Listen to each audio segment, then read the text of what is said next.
So personally, I understand that there are things out there in the world, but that they generally act for me through my own personal sensitivities in the dream world through my personal imagination. So anytime I encounter something, I go, how am I imagining its form, and what is its more formless aspect? So there's a truth out there that is more formless, and I provide some of its form.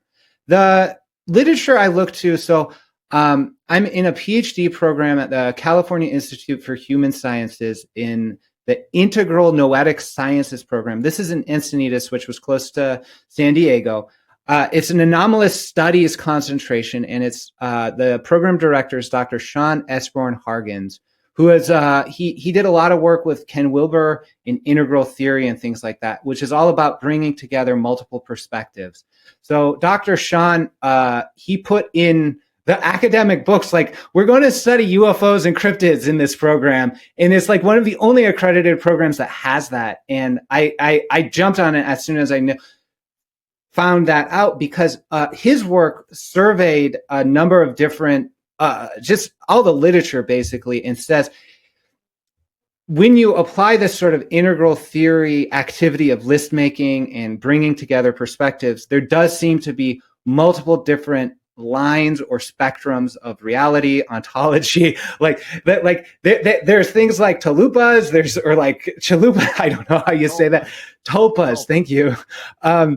And then there's like actually like physical beings that I personally believe that some people I've talked to have physical encounters where these grays actually took things from them physically, truly, medically, in a very real way. But also there's like this aura of high strangeness, like you were saying, this dreamlike stuff. So there's a spectrum. And the reason why I advocate for the ethics and epistemology of dreams as opposed to like forensic investigation here is because we seem to be interpreting it through personal lenses primarily. And that's, I mean, I can point to the work of Jacques Vallée to support that, or these different experiences. Ray Hernandez talks about that, who's a big guy in terms of doing quantitative research with experiencers. He was personally set on that journey because he had an experience and his wife had an experience of a light being or something, and they saw different things, but like their dog was healed. So it really happened. So that this is sort of the kind of questioning I'm going on and trying to figure that out. Right. That's what's most interesting to me is when there are real world effects for some of these things. But yes, clearly the personal interpretation is important. It's a classic thing that we see these high strangeness experiences and they present themselves as something religious or a mechanical ship. And then Jacques Vallée would say, oh, well, there's a presentation there, which that makes me think about some plasma being that interacts with our own consciousness and presents itself in a way that we are not afraid of or are really afraid of, depending on the state it wants us to be in. So I still think about some real thing behind that presentation. But when it gets into the dreamlike nature of these things, that's also really accurate because you'll have people who say, well, the Greys abducted me. And then I said, in Jesus' name, get out of here and put me back. And they do. And so then those people are like, oh, well, clearly there are demons and Christianity is true. It's like, no, that's maybe that's something you did in your dream like situation, like you would in any dream. Like I could dream that I was a priest of a made up religion and have real things that seem real respond to those protocols. Like that happens. And then the range of cryptids, like I've just read so many books about encounters and they are incredibly bizarre, from giant worms to little electric raccoons. And it's like, these are not individual things, clearly. Like it does fit in the context of dreaming and the bizarre creative range of things that people would experience. Where it gets weird, like we can talk about real things on the imaginal plane that we could encounter, but where it gets really strange is imaginal things on the physical plane. Now it works if we say that reality is an onion of dreamlike states and we're just in the one that we think is real right now because we haven't had that awakening trigger. And maybe that is the sandbox context for how this happens. But talk to us about that aspect of things. Real physical effects of what we're now kind of saying are imaginal beings. Yes, thanks. So, to give context, one of my first missing time case is Dan Berg, and the reason why I bring it up is because he has the most documentation I have seen of a missing time event. Right? He was filmed at he was a cameraman in Rob Freeman, the UFO World Explorers crew, and they went down to the Atacama Desert with Ricardo Gonzalez and Paula Harris, who was valet secretary or some research assistant, something like that. Now investigative journalist. So it's like big names are there doing a thing, and they received automatic writing, predicted the event. A number of people in the Rama network said a cameraman's going to be taken. He's going to have an experience. Ricardo was like, "Oh, Evika is not Evika," which is the name of the ET that visits him, or something like that. He said, "Oh, okay, Avika is not going to visit me. It's somebody else." And so Dan was filmed going out into the desert, being called telepathically, filmed coming back 40 minutes later with a wild story about trees lighting up and telepathic messages. And then at the same time, they're filming the sky in what I believe is a geosynchronous satellite, actually, but was a blinking light, sort of substantiated that sighting event or whatever. So I go, that's a real thing happening. Those synchronicities are wild. And we'll talk a little bit more about another geosynchronous satellite Dan saw, filled with amazing synchronicity. I still can't believe it's how meaningful this geosynchronous satellite was, but it is a geosynchronous satellite. So I hypothesize that the NHIs or ETs move that synchronicity to happen.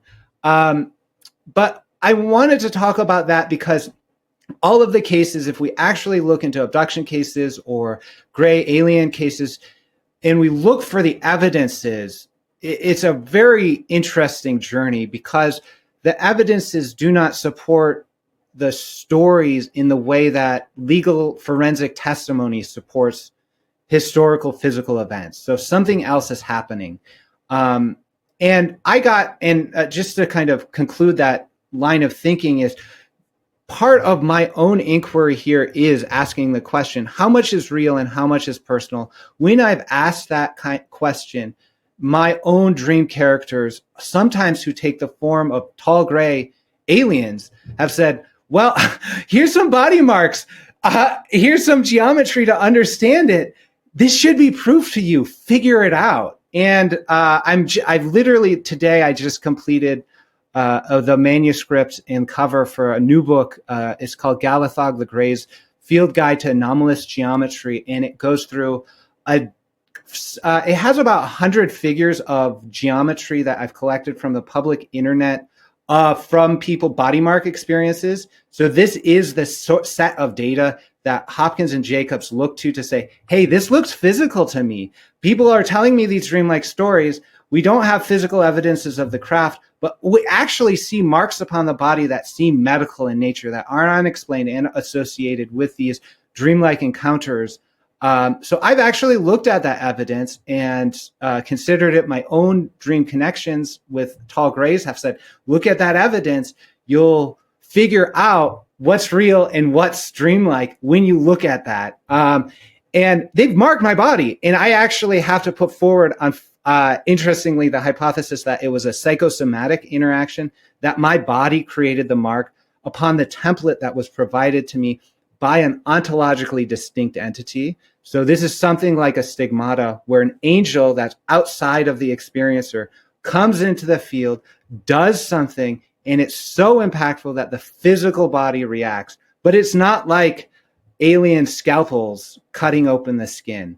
And that, looking at the evidence is put forward by the abduction researchers that is the source of the physical hypothesis of alien abduction, I must conclude that their evidence supports a psychosomatic body mark phenomena as opposed to a medical artifact body mark phenomena. Yeah.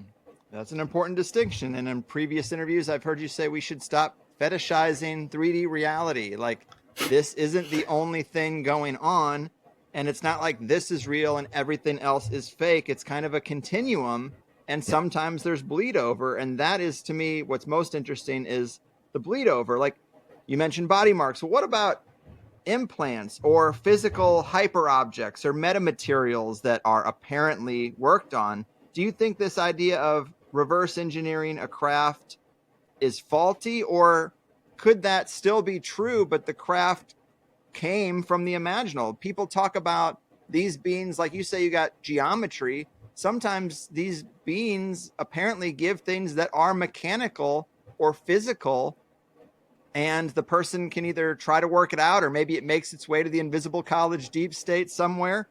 But what are your thoughts on that? Real physical objects arriving, I shouldn't even say real, but physical objects arriving in the layer of reality we interpret as real, and them being like physical, like from a place that was non-physical.